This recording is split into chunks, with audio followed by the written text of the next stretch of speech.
Hi hello good morning. तर आज होता मुंबईमधला सेकंड डे आणि पटापट रेडी झालो. सकाळी सकाळी मस्तपैकी नाश्ता केला, पोहे आणि शेव खाली आणि बॅकपॅक केली. त्यानंतर माझी पण बॅकपॅक झालेली होती, कारण की मला माझ्या घरी जायची खूप घाई झालेली असते. मला मुंबईचं वातावरण नकोच होतं. नाशिकमध्ये खूप शांतता आहे. त्यानंतर इथे हळदी-कुंकवाचा कार्यक्रम सुरू झाला. ह्या नको नको म्हणतात तरी त्यांची आई त्यांना लावते, पण ठीक आहे चला, ते लावणं गरजेचंच आहे. आणि मग सगळ्यांना टाटा बाय बाय करण्याचा कार्यक्रम सुरू झाला इकडे.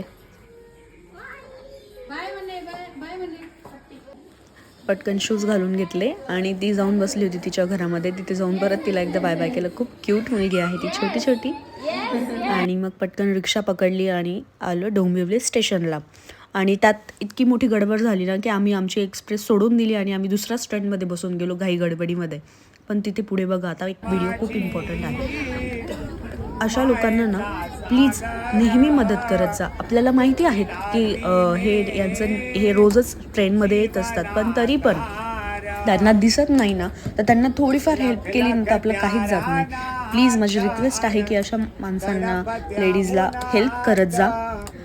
देव आपलंच भलं करेल. आणि प्लीज प्लीज प्लीज माझी खूप मनापासून इच्छा आहे की अशा माणसांना हेल्प करत जा. त्यांना दिसत नाही आहे. मला त्यांना बघूनच ना खूप वाईट वाटतं, पण ठीक आहे, त्यांना देवानेच ते दिलेलं आहे. आणि प्लस त्यामध्ये ते त्यांची कला सादर करून त्याद्वारे ते पैसे मागत आहेत. तर प्लीज त्यांना हेल्प करा बस.